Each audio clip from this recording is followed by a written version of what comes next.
Hello guys, hello, this is for Capricorn. Capricorn, welcome dito sa ating channel, Kapalaran 888. Welcome Capricorn. Tingnan natin kung anong messages, vibration, gabay, energy para sa week August 10 hanggang 16, 2026.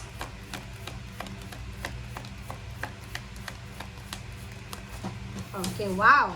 So, same with Taurus, Capricorn.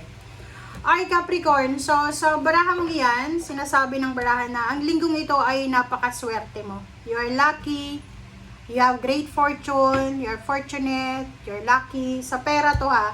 Kasi posibleng may mga unexpected income, unexpected job or career ka, mga part-time na makukuha sa linggong ito. There's a financial help also na posibleng darating sa'yo. Okay?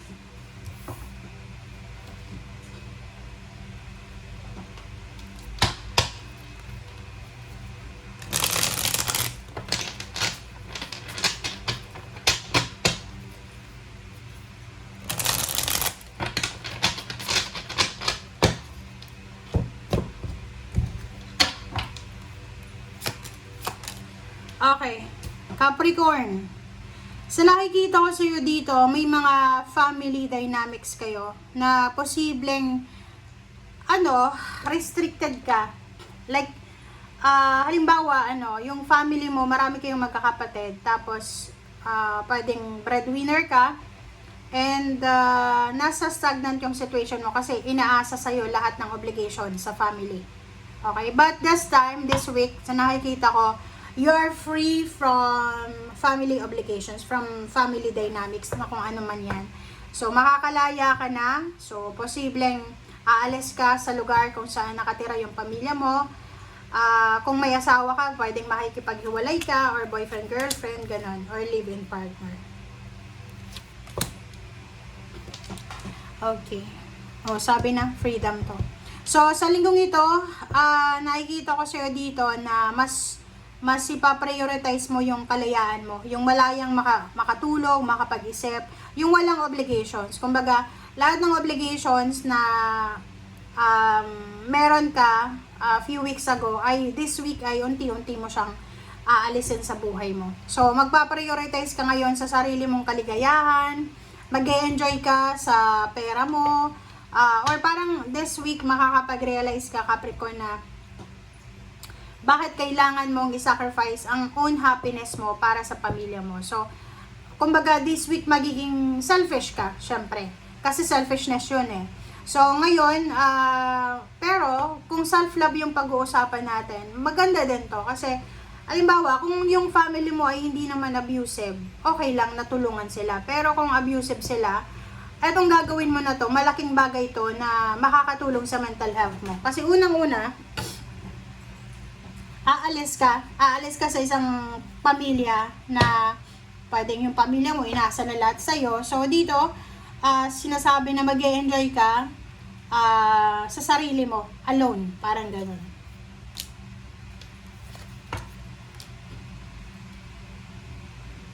Okay, so simula ngayong linggo, ang focus mo is magkaroon ng financial balance, magtipid, mag-save ng pera, maging mayaman, parang ganun yung purpose mo. Marami kang panghihinayangan ng mga past mistakes, past mistakes or mga errors and failures mo. Manghihinayang ka rin kasi posibleng yun. Kung hiwalayan ito, kung halimbawa nakipaghiwalay ka sa asawa mo, pwedeng 4 years na kayo together, asawa, boyfriend, girlfriend, or pwedeng yung trabaho, nag-resign ka. So, marami kang panghihinayangan sa linggong ito. Pero, may mga panghihinayangan ka, pero meron ka din na tawag dito, meron kang mararamdaman na kalma sa buhay mo.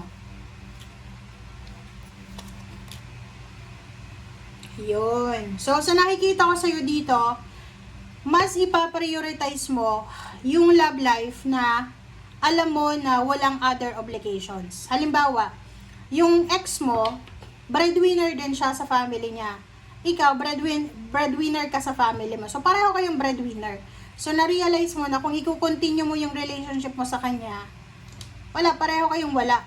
Pero dito ngayon, sa linggong ito, marirealize mo na, kailangan ko palang maghanap ng relationship na yung relationship na to, talagang victory and success yung ipipresent sa akin, hindi obligations.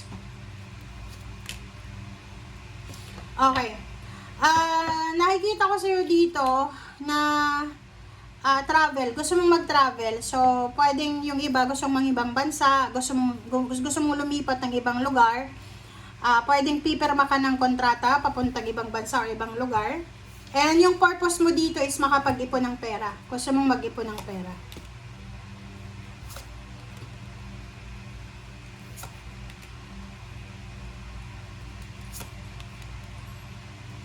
Alright, so dito naman sa Death card, Knight of Swords, Ace of Pentacles, and King of Swords. So this is all about your future.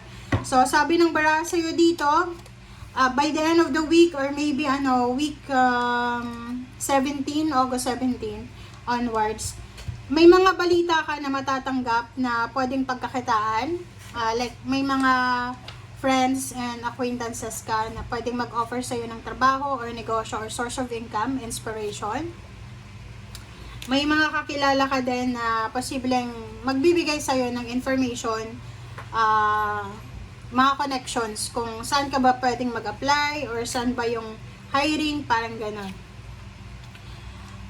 Sa nakikita ko sa'yo dito, may konti kang regrets. Okay? May konti kang regrets kasi parang may mga tao kang sinira ba or na-burn yung bridges nyo. So, may mga taong tumulong sa'yo before. Okay? Maraming mga tao yung tumulong sa'yo before na ngayon ay wala na kayong connection.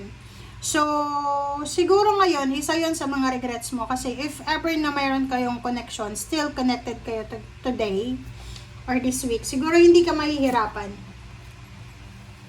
It's your energy. Mag-iingat ka daw sa padalos-dalos na desisyon sa linggong ito. You need to be careful sa padalos-dalos na desisyon. Make sure na pag-isipang mabuti. Kasi magiging sobrang aggressive ka sa linggong ito.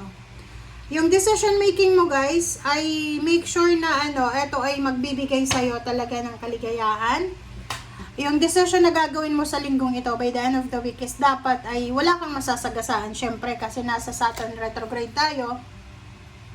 Kung tungkol lang naman yan sa pagkakaperahan, or gusto mong mag-travel, gusto mong mag-asawa ng ibang lahi or ng mayaman, nasa sayo na yon. Basta ang sabi ng bara sa'yo dito, pag-isipan mong mabuti yung mga decision making mo and make sure na masaya ka, kontento ka sa mga actions mo. Okay? Thank you. Bye!